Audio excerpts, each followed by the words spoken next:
Great, thanks for having me. So I guess to start off, to know the audience, how many of you are entrepreneurs or maybe thinking about starting a company maybe in the next year or so? Oh, wow, okay. Any of those are engineers or scientists?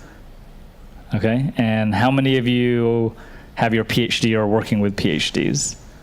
Okay, so a handful, okay. So I'll try to make the presentation fairly broad, but a lot of it will be focused on that group. So I guess to start, so what is deep tech? Some people have a hard tech, frontier tech, emerging tech. Our fund is very focused. So a lot of VCs, especially in Southern California, are fairly generalists. So they'll invest consumer internet and B2B SaaS and tech and e-commerce. When we founded our fund 2 years ago, we decided to go sort of laser focus on an area that we felt was underserved as a capital provider in Southern California. So we decided to go into deep tech, and I'll go into my background in the next slide. But what do I mean by that? So typically, and again, there are exceptions to every rule, but a lot of what we do is sort of PhD level research, proprietary tech, where there's some breakthrough invention that's the competitive advantage, creates a barrier. One of the things we look at is sort of very difficult to replicate. And so there's a lot of companies which could be amazing companies, but if you stick a team of engineers on it and you say, hey, here's a demo of what they're doing, they could probably build it in a year. We're looking for stuff where it would be much, much harder for a smart team of engineers to replicate what you're doing. And that just creates sort of more sort of time to market and an advantage of moving forward. And obviously, sort of in general, VC, sort of massive disruptive, industry-changing opportunity. And we love founding teams with deep technical experience along with deep industry experience. So whatever industry they're going into, they understand the dynamics of customers and suppliers, things like that. So that hopefully sets the stage of what our version of deep tech is. So I'll spend a little bit of time on this just so you know who Embark Ventures is. So we're a $45 million fund. We make investments between $250K and $2 million. We're based in Santa Monica. We really want to do more Southern California deals, but we will do investments across the country. So we have 5 investments in SoCal, 4 outside the region. And it's me and my partner. We sort of specialize in different focus areas. So I'm more of what I call the IT hardware side. So I do a lot of robotics and automation, cybersecurity, advanced manufacturing. My partner is spending more time on material science and sort of biomed health tech. My background, just so hopefully some of the PhDs we can relate to. So I did undergrad and master's at MIT with a thesis in robotics. I worked at 2 VC-backed startups, so from early stage doing mainly engineering and R&D. I spent some time at Los Alamos National Lab and Microsoft. I actually started a PhD at MIT. Couldn't hack it. I dropped out after about 5 months and then went the evil route and went to business school instead. So I'm looking for those people who are much smarter than me, who I can invest in because I couldn't deal with it myself. And I mentioned this, my personal interest areas are robotics and automation, advanced manufacturing, cybersecurity, and I'll mention this area because I'm getting more fascinated by it, but they're talking about computer-brain interface and what's happening there, but it's a pretty far out-reaching thing, but I think there's amazing things on the horizon. Okay, so the main part of the talk I'll sort of go through pretty quickly, but hopefully there's some content here. So how many of you have heard of or read the book Crossing the Chasm by Jeffrey Moore? Okay, so pretty popular book. The main focus of the book, which I'm not going to get into a lot of detail, is when you bring a new product to market, and how do you create something, or once you've built the product, how do you sell it and how do you market it? And they talk about these sort of 5 different customer groups. So you have these tech enthusiasts and visionaries, which my guess is we have a disproportionate number of these people in the audience. So these guys who will line up, the first day a new, Apple product comes out, or the, Google Glass or whatever, and who just love the tech. And then you have the mainstream market of pragmatists, conservatives, and the skeptics. And so this is a pretty common way of looking at new product development, and how you sell to this group and what you talk about is very different from how you sell to this group. And they talk about this chasm that exists between, these guys, you just talk about what's cool and new and hot, and these guys really want to understand what's the benefit, what's the ROI, things like that. So I sort of created my own version of Crossing the Chasm 2.0, especially for the engineer and scientist entrepreneurs in the room, and a lot of the challenges that they face when they start a company. So a lot of them have been working in universities, labs, working on grant money. They're doing R&D, maybe they're PhDs, postdocs, or professors.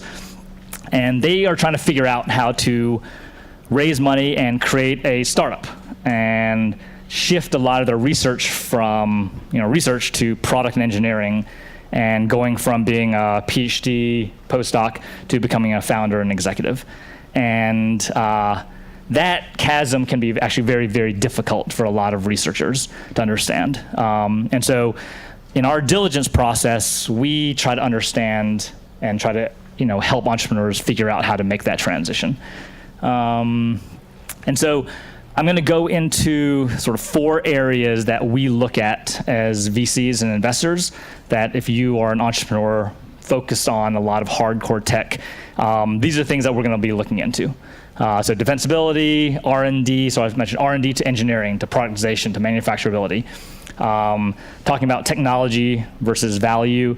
And then sort of broadly, I think VC ultimately is actually a pretty easy job in terms of describing what we do. And there's sort of 3 areas. You look at tech or product, market, and team. And that really is what we assess. So quickly, defensibility. So in our view, nothing is defensible forever.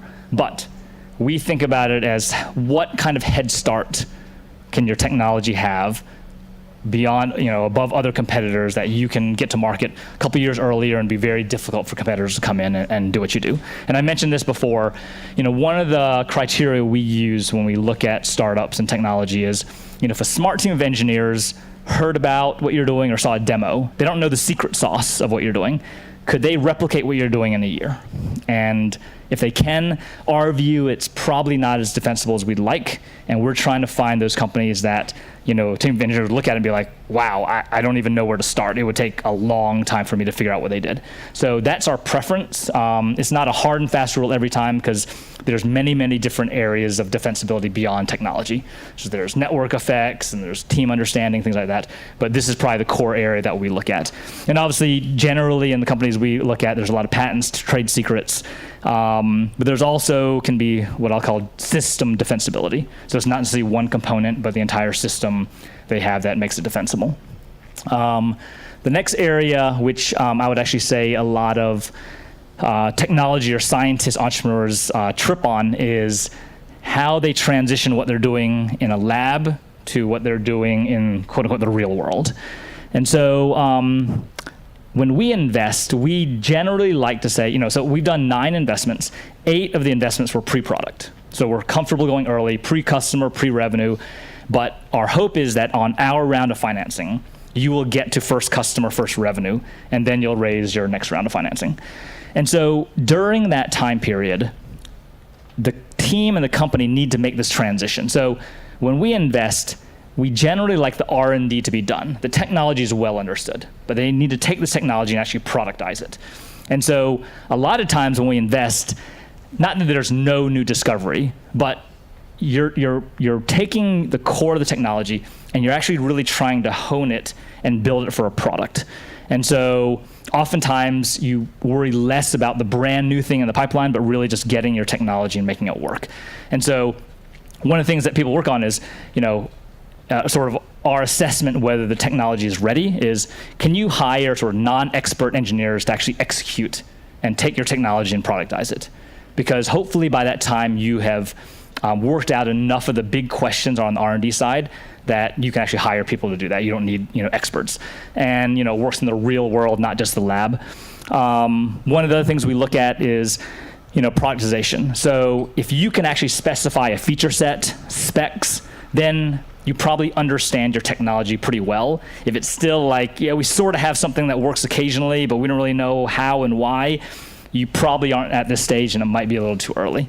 And then obviously, you have to think a lot about manufacturability, because you have to sell a product and make revenue and profits. And so the costs and how predictable can you make it, and repeatability. And if there's a hardware product, I just sort of threw this in, can an assembly line of workers, can they build it? Do you understand your process and what you're building to sort of dumb it down to the point where it's actually repeatable, that you don't need to have experts actually putting stuff together to make it work? The next piece is we call technology to value. And so a lot of researchers, scientists, they talk about the technology and how amazing the technology is. And that's great, but in the market, people don't really care about technology. They care about the value you create. So they need to transition their thinking about how they sell and how they talk about their technology into value. And so, broadly, we think about market size. So oftentimes we'll meet a scientist who has come up with this amazing invention. And when he talks about who the customer base is and the market size, there are just not that many customers because it's so specific. The market size is, $10 million of revenue potential. And it's like, well, it's hard to make a VC-backed business. So you really have to understand market size. Generally, we're looking for, this 10x improvement. And why 10x? If it's 2 or 3x, isn't that good enough?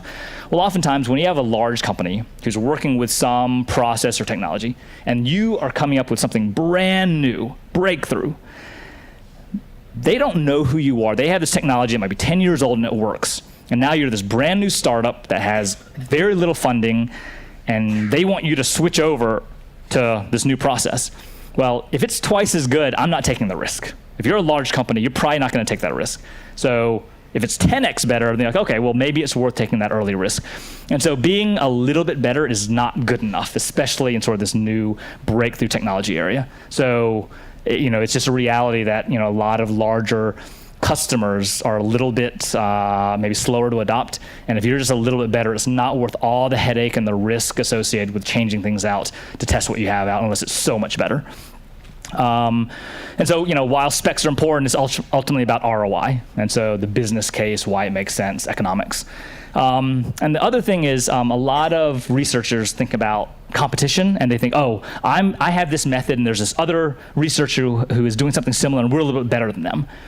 But it's not necessarily direct competition. It's basically what can provide the same service, and doesn't matter about the technology. So one example I'll give is we have a company that we invested in the robotics warehouse automation space. So if you order something from an e-commerce site, and they have these massive warehouses, and generally you have workers with a little sheet of paper, and they walk around the warehouse looking for the product, and they put it in a bag, and they walk around. So this is a great area for automation. And so I invested in a company called Envia Robotics. They have these autonomous robots that run around the warehouse, and they'll pull items off the shelf and deliver it to you, and so you don't have to have that manual work, and you can, optimize the path in this very, very clear ROI. So someone building that company, that technology might say, well, there's another company that has this other robotic system, but we're better because of X, Y, and Z. We're faster, we can handle more items, whatever it is. But we look at that as competition, but the other competition is, well, some people say, well, I have these people walking around, I'm just going to give them a tablet or a little phone on their hand, and it tells them, row 1, here's a picture of exactly where to walk, and they walk to it and they grab it. It makes them more efficient because they don't have to be searching around aisles. The little tablet tells them exactly what to do. It's much less sort of techie, but it can create a lot of efficiency in the worker. So we're going to be looking at that kind of stuff as well. So don't just think about your competition as another technology that is similar. Think about who can provide the service and what's the ROI and what's the benefit and why are you better. The last thing, and I'm a techie, so I'm not a graphics person, so this is very horrible, but bear with me. So I mentioned there's sort of tech, product, market, and team, and that sort of sums up how we think about opportunity. So a lot of sort of technology, science, deep tech companies, they have this amazing tech. So I put that in green because it's like, things are well. The market sometimes is good. Sometimes they focus too much on a niche area, but sometimes they find a market opportunity that's massive. And then this team section, I think one of the issues that a lot of technical founders have is they're generally brilliant, and they think, I'm the brains behind this company. I'm going to be CEO and CTO, which you might be able to do, but they don't necessarily think about building out a full team to execute, because it's not about the tech that's going to make a company successful. It's about your well-balanced team on business, marketing, partnerships, things like that. And so oftentimes they don't think about or plan this early enough, and they need to really think about finding people who can complement them so they can focus on what they do well and bring on someone who can partner with them and do their job. So it's just this is sort of gotchas oftentimes you see with tech entrepreneurs. And so the final slide I put up, if you're an entrepreneur and you're looking for VC, VCs are definitely, they have certain criteria of what they invest in. And the best way besides a VC saying, hey, here's what I do, is to actually look at their portfolio and figure out what do they actually invest in, because that will tell you if they're a fit. They can say whatever tagline they want, they can advertise, but the results are in the companies they invest in. And so there might be someone who says, oh yeah, we do early stage, but you look on their website and it's all later stage companies and they never invested, when there wasn't a product. They're probably not going to invest in you. So you might be barking up the wrong tree. And so when we talk about deep tech, here are the 9 companies we invested in, and I'm not going to go into a whole lot of depth, but it'll give you a sense of the types of companies we invest in, to give you a sense of the criteria. So, K2 is doing data center cloud security, especially for hybrid environments, so containers, virtual machines. GECO, and I'll tell you, it's a Carnegie Mellon PhD. GECO, 2 Caltech PhDs building some distributed computing infrastructure. NVIDIA, a couple of USC robotics PhDs building the warehouse automation.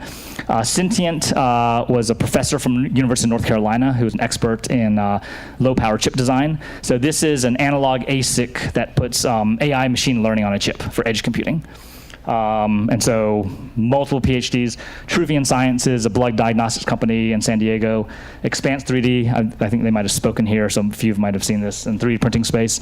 Avro Life Sciences, a transdermal drug delivery patch. Sequence, they're doing some stuff to accelerate genome sequencing. And then Cubotics is an AI platform for new material discovery. So Harvard professor, spin out, I think a USC and Caltech PhDs.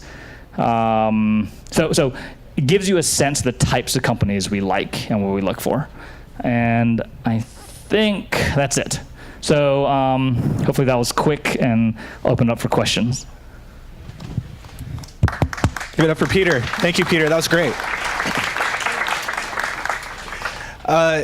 Hopefully you guys found that fascinating and interesting. John's going to walk around with the microphone and ask question, or have you ask questions. If your question doesn't end with a question mark, please hold it. Have conversations and tell stories about your startup later, offline. We want questions. So here's John. All right, let's start over here. Hi, my name is Chung Yang. I'm actually a survivor of a couple of startups funded by university professors. Draper Fisher Jefferson funded. But I had experience that professors and academic people, they seem to have different mindsets from typical entrepreneurs, and they turn to they have problems giving up early equities to professional CEOs and people that need to be part of the team. How do you handle that? That's a challenge. So what I would say is generally, not generally, so maybe about half the investments were university spin-outs that we did. And many times there's a professor involved, but generally the professor doesn't want to leave his job, which is fine. And so they will be, advisor, chief science officer, but they have a full-time CTO. And then the question is, do they respect and understand the need for a business person on the team? And oftentimes they, you have these PhDs that are so smart, and they're like, oh, the business stuff is so easy to do. Like, I don't need to, hire someone, give away a lot of my equity. I can just do it myself. It's like, maybe you are smart enough, but you're not going to spend the time. You don't have the passion for it. You're not the one necessarily networking at these kind of events, going and talking to partners and selling, because a lot of professors don't want to sell. A lot of grad students don't want to sell. So I think one is, hopefully they've come to that realization. We will help them, but if they're not willing to at least consider that either they're limited or they just don't have the bandwidth to do that side and see the importance of it, it's highly unlikely they're going to be very successful. The ones who understand that, yes, I might give up equity, and so my piece of the pie is smaller, but if I do this, the size of the pie is going to be 10 times what it could have been, and in the end, they're going to be much better off. And that's how the best companies are built. And so it can be a challenge, which is why I sort of go through a lot of the stuff to make them understand, hey, just because I have a great invention doesn't turn it into a company. It just might be a great invention and a great paper, and that can be fine in an academia career. But if you want to build a real business, that's not necessarily the best path. Talking about market size and how big the market might be. Back in 1950 or so, Tom Watson figured that the market for IBM mainframes was about 10 computers in the whole country because that was what researchers would use. How do you figure out that something might have a market that isn't even thought of yet? Yeah, that is a great question. So hopefully that's half our job, to see the future. And oftentimes the people developing the technology, they have a vision for where the market is moving. And so your example is right on. That's sort of the typical case study of like, hey, yeah, the projection for these computers was like, I think it was 10 or 15 in the world, and that's the market. And so, it's not our job, and we don't, even try to pretend to think that we can see the future. Hopefully our job is to find the entrepreneurs that see the future, that have a glimpse of what is possible, and the technical acumen and the technology to do that. And hopefully we're able to find those people and help them out. And so, a lot of what we do on the market size is not current, but if you build it, what will it be? So I'm looking at a company right now in the Bay Area that's in the autonomous vehicle space, obviously a hot space, but they're focused on, they call it the heavy equipment industry. So it's mining, construction, things like that. And so, they look at it and say, okay, there's a certain number of vehicles currently being used, some are autonomous, and right now it's a pretty small area. But when you think about the growth and the ROI, okay, how big does it become? When you start automating certain pieces of it, how much more value you can create and how other things can grow from that. So it is our job to think, 5, 10 years in the future and see where things are moving. Yeah. Over here, Peter. Two-part question. The first part is, when you invest $250,000 to $2 million, what % ownership stake do you have? Yep. And then what kind of control, or do you have a board seat or that kind of thing? And then second, have you had any exits? Okay. So on the first question, because we're a seed fund, and I'll compare it to sort of Silicon Valley large Series A, we're fairly ownership agnostic. So just by example, in the 9 companies where we've invested that range, I think our ownership has ranged from, on the low end, maybe like 2%, and on the high end, about 10%. So we're definitely minority owners. We're not private equity, so we're not looking to control the company. Sometimes we'll take a board seat, depending on, our view is, if you're raising an institutional round, there's probably one board seat for an investor. And if there are multiple investors, you sort of pick who's going to take that. We're board observers as well, just because we want to help the company out, and because a lot of them are very early. Your second question was exits. Okay, yeah. So we launched the fund a little less than 2 years ago, so we're still pretty early. So exits generally we think about sort of 5 to 7 year horizon. I guess good news is 3 of the companies, so not the first one, they still have about a year of runway. These 3, after we invest in the seed round, they raise $25 million, $20 million, $25 million round of follow-on financing. So, knock on wood, the portfolio is progressing well. And all of them, based on our round of financing, along with other VCs, grew the technology and the product far enough along. Some of them are shipping, revenue or product and getting revenue, where the next round of financiers say, okay, there's a big opportunity, and so they piled in pretty big. And so, yeah, so no exits yet, but we actually prefer to keep growing the company, and so it's not necessarily bad to have an exit after 2-3 years. But hopefully, if you can grow to an exit after 5-6 years, the size becomes much bigger, and we're more interested in that. Over here. To follow up with that question, do you have any suggestion for the equity structure for tech startups that can benefit them in the long run? Since you're involved in such early investment, so you must have seen many startups have different equity structure. So in order to avoid the headache in the future, I would like to know what's the best way to distribute it among the team members. Yeah.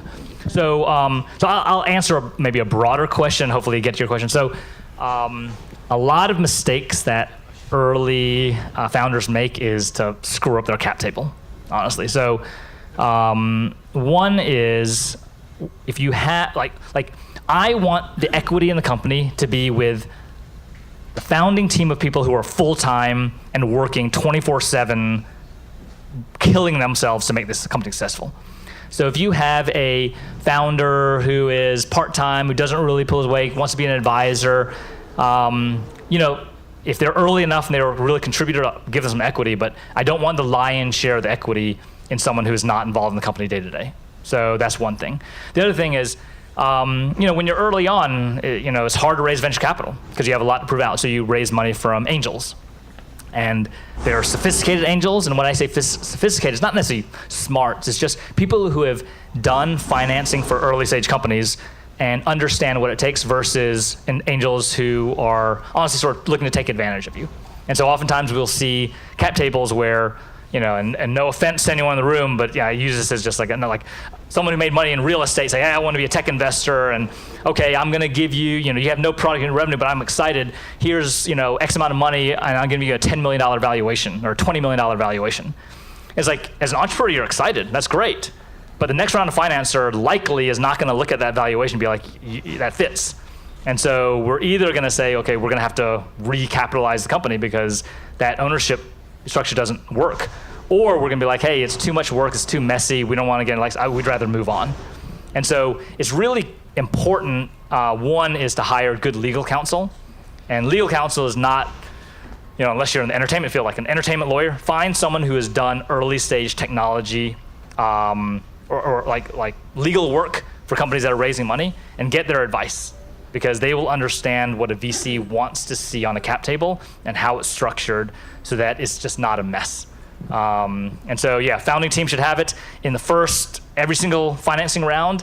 Generally, you're giving up probably on average 20% of the equity to the investors. And so over time you get diluted. And so after 3-4 rounds of financing, you will get heavily diluted, but hopefully by that time you're worth hundreds of millions, billions of dollars. And so your piece is still pretty large. Back here. Hi. First off, thank you for such a tight and clear presentation. It's great to have time for the Q&A. I noticed when you were asking the survey in the room that there weren't a ton of PhDs, but there's a room full of entrepreneurs and tech people. And I know that you're great at finding the PhDs with the advanced technology. What avenues do you use to put these geniuses with the people who have experience in the industry? So, so I'll answer it in terms of when I look at our investments, we actually do what we call seed, and we do something called pre-seed, and it's our version because there's so many definitions of what those rounds of financing mean. So our version of seed is a typical, generally probably what you heard about in seed, maybe $1 million to $3 million round of financing, where generally there is what we call a balanced team. It's not necessarily a full team because you still have to hire more people, but there's a CTO or technical person lead, and there is, maybe they're not the CEO in title, but someone who's more on the business side, and you have people looking at both. And so that is generally what we like to see in a company, and hopefully they have organically worked together and to find partners, hopefully someone they've worked with in the past or trust and know, and they work well together. So that's our preferred area of financing. That's probably 75% of what we do.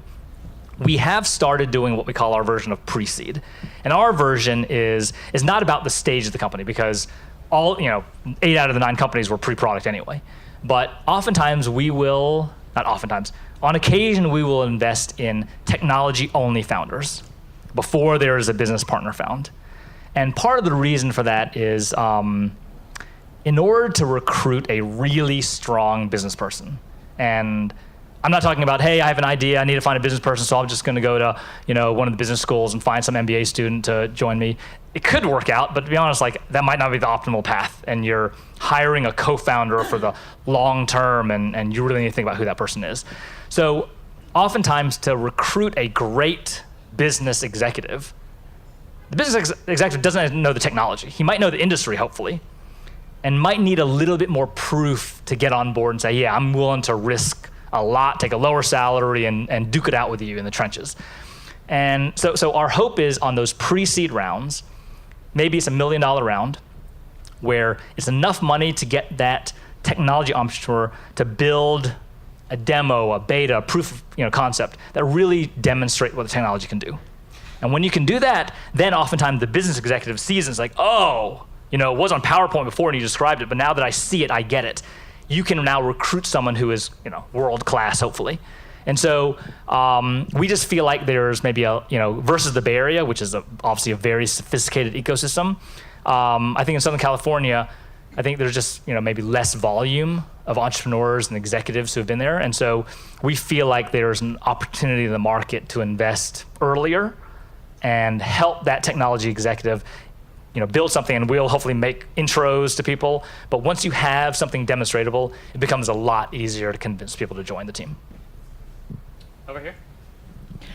I'm wondering, how do you do due diligence for the deep tech? The reason I'm asking is the recent case about a Harvard professor fabricate all the data for stem cell research for damaged heart. So it's very difficult. So how did you verify this is a real deep tech? Yeah, that's a very tough question because we try our best. But so my partner, similar to me, maybe this is how we found each other. We're both PhD dropouts. So we both worked in engineering. He was doing more data science, machine learning. I was doing a lot of robotics and automation. And so hopefully we're fairly technically, bright. But when we talk about deep tech, we mention all these areas. So to find a VC who can go deep into robotics, and then life sciences, and then cybersecurity, and then manufacturing, it's impossible for us to be able to do all that. So we definitely, I guess in our diligence process, we try to go as deep as we're able to, and hopefully ask the right questions. We also leverage other people. So one thing, we are hiring an associate, and our profile is we're trying to find a PhD who has decided they don't want to become an academic, who is really deep in a couple of technology areas, and who is interested in doing diligence. So if you know of a PhD that fits that profile, we're looking right now. And so we're hiring people. We also just do a lot of leveraging of people in our networks who know. So one easy area is now that we have these non-companies, all of them have strong technical CTOs. And so we leverage them to help us do diligence. When you have someone who is committing fraud,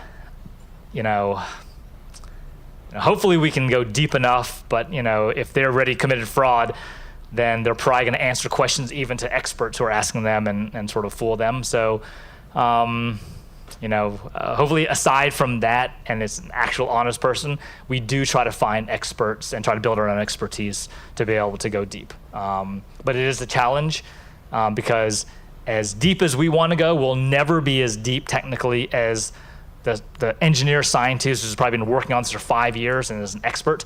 We'll never be that deep. But hopefully we can provide a different perspective on the business to add value, but also sort of ask the right questions to sort of tease out. And a lot of it is a lot of engineer, scientist founders are heads down in their technology for years, and they haven't really lifted their heads up to see what's out there.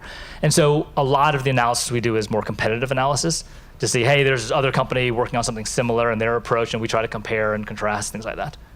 Yeah. Right here in the middle. Hey, thank you for your presentation. If we could switch focus a little bit from we're talking about funding, more about how do you actually take it to market? How do you present it, whether it's to the next round of investors or actually just to consumers, or whether it's B2B?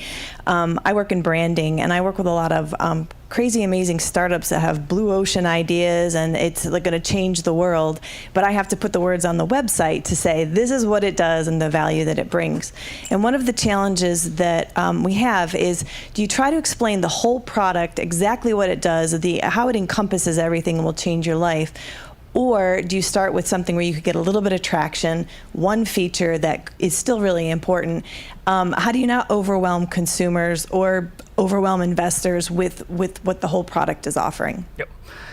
Good question. So I'll actually answer something related to it, hopefully cover that as well. So, and this is more of a general advice to a lot of entrepreneurs. So a lot of entrepreneurs feel like, okay, you come to an event like this and you see an investor and be like, okay, I got to convince them to invest in my company. It's like, no, that guy's not going to invest in your company on one meeting.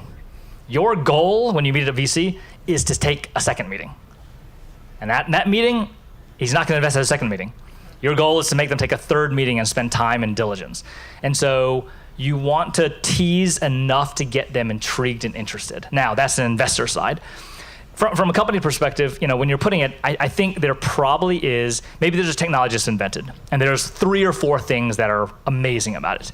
But generally, there's sort of 1, maybe 2 things that are really, really impactful and important for the customer. So highlight those things, and then have a more detailed spec sheet or whatever that will go into the other things. But I think consumers, businesses, you're inundated with so many products that you just don't have the time and bandwidth to dive in deep. And a lot of technologists, they want to have the boilerplate of every single feature, and no one has time to read it and analyze it. And a lot of times they are technology features, not benefits.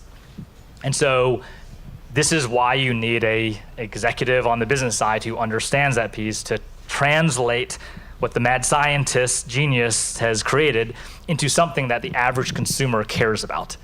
And so, it's, I won't say it's an art, but, I think it's a skill set, and it's something that a lot of researchers, engineers just have never spent time doing. It's just not their focus area.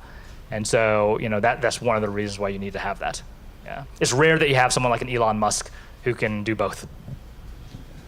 So my question is, when you're this early stage, what type of external validators do you want to find? I mean, revenue would be great, customers would be great, purchase order would be great, SBIRs. Do you have external validators that you look for at this stage that are meaningful? Yeah, because most of the company, because we saw the gap in the market, and so Silicon Valley, plenty of VCs, plenty of hard tech investors. But generally, when they come down to Southern California, they're like, oh, you're pre-product, pre-revenue, we'll wait for the next round. Or maybe it's like, oh, we like you enough, move up to the Bay Area. And so we felt like, me and my partner, there was this gap in the market of this really early stage investment opportunity in hard tech. And so then how do you validate it? Because we are pre-product, pre-revenue, pre-customer. Well, so we start off looking at the technology itself. And so does it really work? Does it provide the value and the benefits that are so much better than what's out there?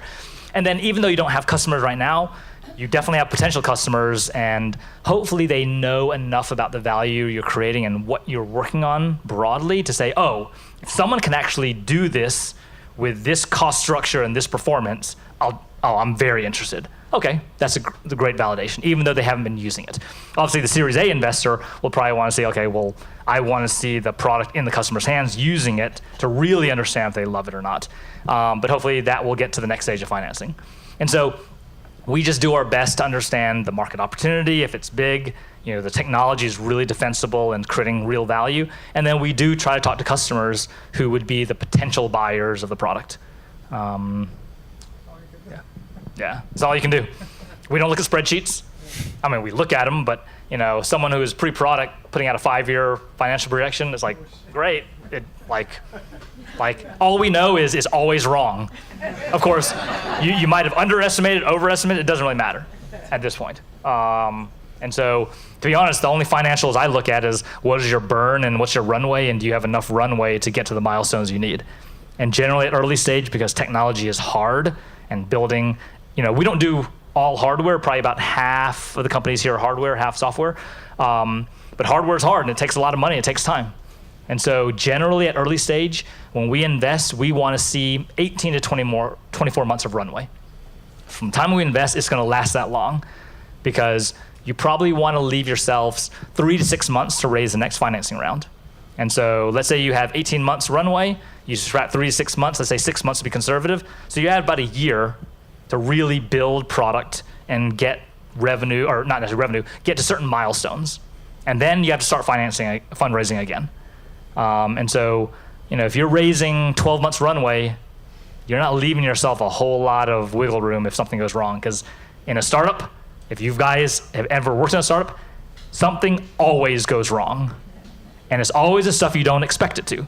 Because you plan out everything, it's like, okay, here's the risk, and the stuff that goes wrong is something completely different from what you expected.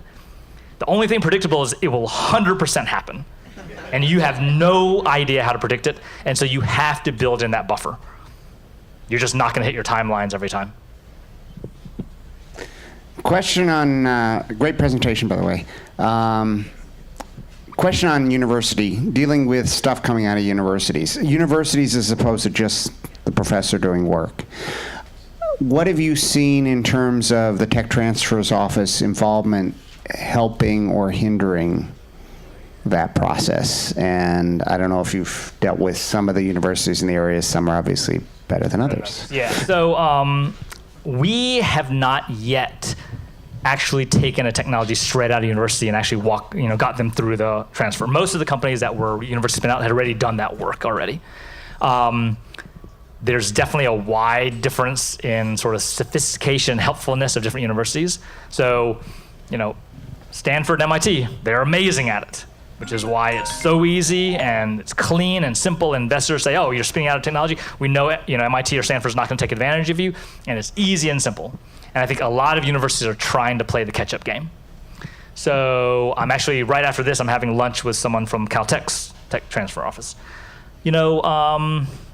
Without any prejudgment, I think they're getting there, but I feel like, okay, maybe, I feel like they're maybe more interested in licensing than startups. They see a great technology, like, hey, rather than taking the risk, we'll just find a big company to license technology and make money that way, versus being a startup interested. And I think in general, maybe it's because, Caltech values the number of Nobel Prize winners versus startups. Maybe it's because they don't have a business school associated with it.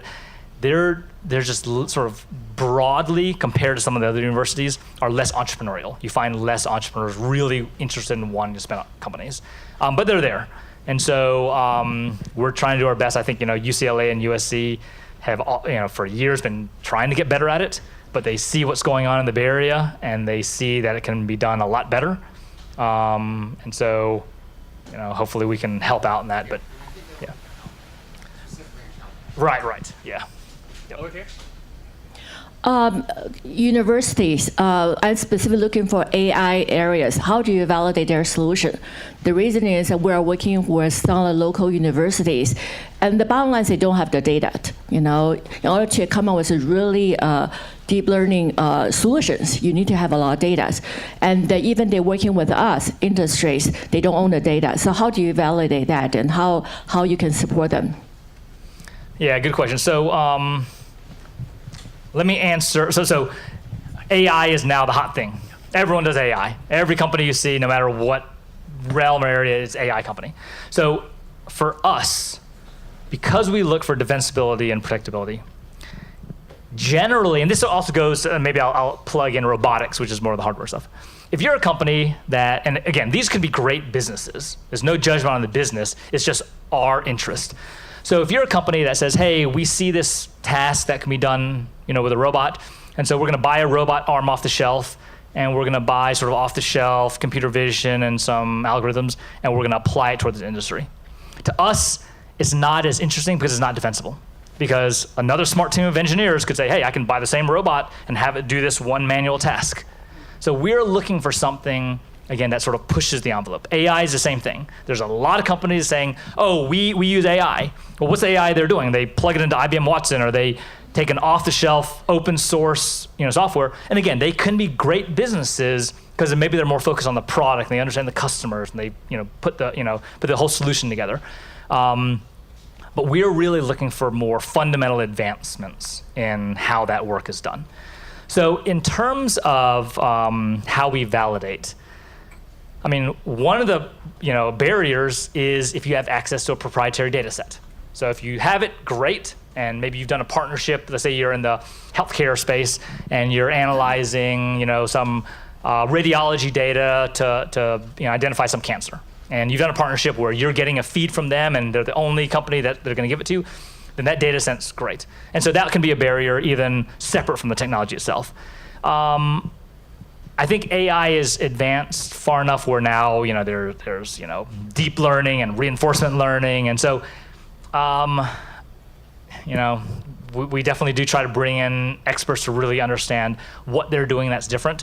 A lot of the new advances now are pushing, because the data set issue is like, hey, we can actually learn faster and quicker and better on a smaller data set.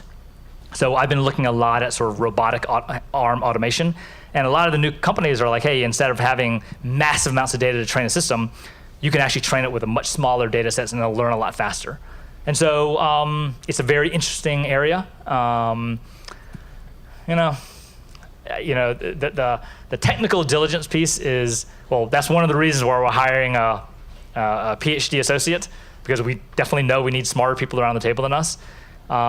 So I think there's never going to be a perfect solution where we are going to ever be as deep as the inventor of the technology, but we try to get close enough that we can ask the right questions and bring different value. But yeah, I don't necessarily have the silver bullet answer on exactly how we do it. Yeah. 2 more questions. Hi, thank you for such a succinct and very informative talk. I just have a very simple question. It was a term that you had right at the beginning of your deck. Computer-brain interface. What is this? Okay, so Elon Musk and there's a guy named Brian Johnson who are creating these 2 companies. And I don't want to simplify, but like maybe the 50-year vision is you can hook up a hard drive to your brain and have access to every single memory you've ever had in your life. That's pretty cool. That's a ways in the making. But there's been a lot of technology to read what's going on in the brain. So you have EEG and you have brain waves and you can read it. Newer technology is now, can you actually put input into the brain and actually influence what's going on? And so this brain-computer interface is sort of this new cutting-edge area. So as a VC, I can't invest, if I was Elon Musk and I had billions, I could invest for a 50-year vision. I can't invest in a 50-year vision because the guys who give us money, they're a little more impatient than that. So I'm trying to find stuff that has, a 5-year time horizon. So my particular interest, which I've been more scouring universities and professors, is, okay, if the vision is computer-brain interface, what is some near-term, sort of maybe easier technology, easier on a relative scale? So I've been very fascinated by two sort of business ideas I've come up with. One is sort of sleep efficiency, and the other is lucid dreaming. I'm not sure if anyone has ever had a lucid dream. So on the sleep efficiency, you hear these stories about someone gets 4 hours of sleep a night, and they're totally rested and they're fine, and like, that is not me. But if there was a device that I could get 4 hours sleep and be fully rested, I would pay money for that. And so I've done a lot of research on sleep cycles, and there's a cycle called deep sleep, where really most of the regenerative, sort of physical as well as mental state happens. And so the question is, well, maybe people will get 4 hours of sleep. Actually, they have a much higher percentage of deep sleep in that period, whereas the average Joe Schmo gets 8 hours and they have a lower percentage. So can you actually do things to the brain, wear a device, put input in the brain to push the deep sleep to be longer? And show of hands, if there was a device that you could put on your head and you can get 4 hours of sleep and be totally rested, would you pay for it? Yeah. So I feel like that is not the 50-year vision. I don't know if it's possible, but it feels like that might be sort of a near term. That's more of a venture play that I can get behind. If any of you have ever had a lucid dream, raise your hand if you know what it is. So lucid dream, very simply, is you're dreaming and you become conscious that you're dreaming, but you don't wake up. Right. The cool part of lucid dreaming is when you can actually start controlling what's happening. So you go, I want to fly, and you start flying in your dream. It's like the ultimate VR experience ever. Okay. So my view is, well, REM is when dreaming happens. Can you actually trigger? You can read. They can easily read when you're in REM sleep, when you're dreaming. Can you actually do something to trigger consciousness without waking you up? And so, sort of the same question is like, if you could have a device and you could consistently have a lucid dream whenever you wanted it, and people say, even if you have a lucid dream, you're just as well rested the next day. So it doesn't actually slip your sort of sleepiness or restfulness. Would you pay for a device that you could have a lucid dream every night? You probably have to have had a lucid dream to appreciate how fun it is. But so these are areas that I look at and say, on the spectrum of computer-brain interface, that are hopefully near-term solutions versus hook up hard drive to your brain and have every single memory accessible anytime, anywhere. Elon can do that. I'll stick with the simpler stuff. So it's just, for me, it's more of a fascination area, and I've been talking to some professors to see if there's technology that can actually do this. So if any of you hear anything about it, please reach out, because I'm willing to put some money behind it and see if we can start a company. And hopefully some of you will buy it. Okay. Last question. Okay. So I want to get away from the cool technical stuff and into the messy, horrible business, equity, division, building team stuff. I don't know if you get involved in that, if you've heard about slicing pie, where you just sort of figure out how much people have contributed in different ways. But how do you put teams? Do you put teams together? Are there resources for people to find co-founders? because the problem there is if you get involved with a psychopath or a narcissist, it's a disaster, and the company won't survive that. So how do you find good partners, and do you have anything to do with that? Yeah, so I wouldn't say we have a formalized, structured method to do that, but I think it's more ad hoc. We meet a company, we find it fascinating, this area, and hopefully maybe we know some executives, or through another connection we know executives. And part of it is just the diligence process. So if there's some company working in one space, we might be calling executives who work in that industry to understand the customer's perspective. Some of them might be interested in being a CEO of a new startup. And so a lot of it is just sort of ad hoc, and it comes when it comes. And so we definitely try to provide that help. And I think the benefit of a VC is not necessarily we have a roster of people who are just ready to go, but we're just thinking about the business maybe slightly different from what the founding engineer is thinking about. So he's thinking about technology. We have the luxury of sort of taking a step back, looking across the industry, looking at what competitors are doing, and hopefully seeing what's going to happen. And so just through our own work, we're constantly networking and meeting executives and entrepreneurs and people in industry to understand what's happening. And sort of through that, you just end up meeting people. And so we definitely want to and try. We would never force a person, the founder. I mean, the biggest thing is they have chemistry, and they appreciate each other. They understand the pros and cons. One thing, K2. This was a CTO that actually lived in Pasadena for like 10 years.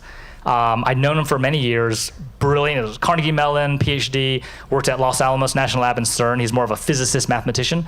He'd been doing cybersecurity research for a decade. And his first startup, where he pitched me on 10 years ago, he wanted to be CEO. He said, I'm going to be CTO and CEO. I said, that's fine. Well, I'll keep in touch, but I don't know if I'm going to invest in that. We became, friends, but I just told him, I'm not going to invest in you solo because I just don't think you either have the instinct for it, and you don't have the time to do both. And so we just kept in touch. Eventually, he created a new technology. He took my advice. He tells me he did. He found an old college classmate of his that they used to be very close.